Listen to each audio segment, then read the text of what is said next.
ॐ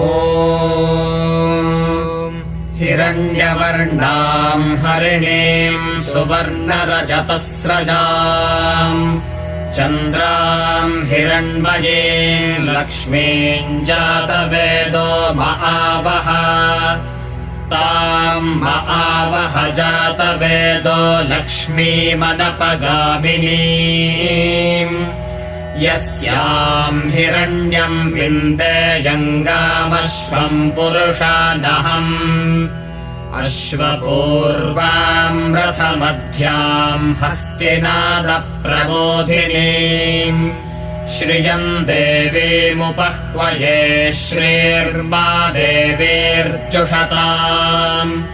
कांसोऽस्मिताम् हिरण्यप्राकारामार्द्राम् ज्वलन्तीम् तृप्ताम् तर्पयन्ते।